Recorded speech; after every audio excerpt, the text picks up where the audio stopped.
Question 13 देखिए, the value of lambda for which the angle between the lines is pi by 2।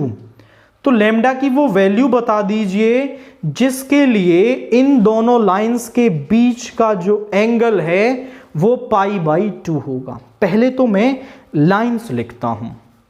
पहली line है that is r vector i plus J plus k plus p into 2i plus J plus 2k।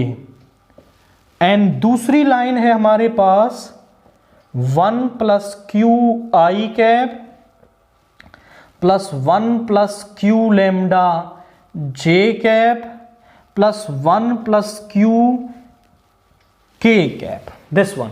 अब जो पहली line है वो तो standard form में दे रखी है, बट दूसरी लाइन स्टैंडर्ड फॉर्म में नहीं है, तो पहले आप उसे स्टैंडर्ड फॉर्म में लिखें।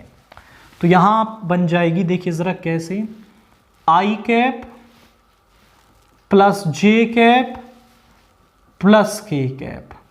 यहां पे आएगा Q i cap Q lambda j cap Q k cap.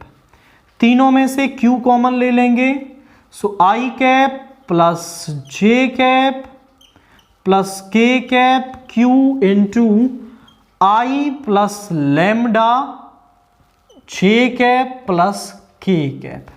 This is second line. अब दोनों स्टैंडर्ड फॉर्म में आ गई। अब अगर मुझे यहां पर लाइंस निकालनी हो, उनके बीच का एंगल निकालना हो, तो उनके डायरेक्शन रेशोज का वेक्टर हम लेते हैं। जैसे ये वाला वेक्टर और ये वाला वेक्टर, इन दोनों को लेंगे। आप लिखें comparing first and second with R vector is equal to a1 vector plus lambda b1 vector and R vector is equal to a2 vector plus lambda b2 vector respectively. तो b1 vector हमारे पास आएगा 2i plus जे plus 2k, b2 vector हमारे पास आएगा i plus lambda J plus k। That is, अब वो कह रहा है अगर हमें इनके बीच का एंगल निकालना है तो वो हम इनकी मदद से यहां पर निकाल सकते हैं। cos theta is equal to, formula क्या होता है, एंगल बिटवीन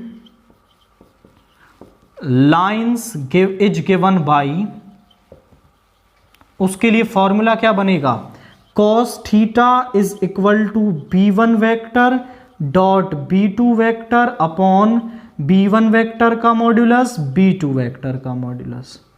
एंगल दे रखा है pi by 2, so cos pi by 2 is b1 vector dot b2 vector upon b1 vector का मॉड्यूलस b2 वेक्टर का मॉड्यूलस। cos पाई बाई 2 होता है 0, ये भी इधर आके 0, यानी b1 dot b2 vector is 0। तो इतना कुछ नहीं करना आपको सिंपल पहले आप उसे स्टैंडर्ड फॉर्म में लिखें और उसके डायरेक्शन रेशोज के पैरेलल जो वेक्टर हैं ये और ये, इन दोनों को लिख लें सम b1 b2।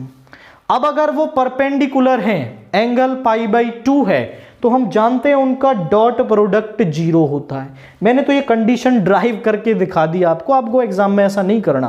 This is a MCQ question. तो आप बोलेंगे b1 डॉट b2 इज 0, तो कर लेते हैं b1 डॉट b2, यानी 2i plus J plus 2k dot i plus lambda J plus k is equal to 0। This is 2 plus lambda plus 2 is equal to 0। इसको इधर ले जाएंगे, so lambda is equal to -4। तो यहां पर इन दोनों lines जब इनके बीच का एंगल पाई बाई 2 है, तो वहां पर जो लेमडा की वैल्यू है वो -4 हमारी होगी।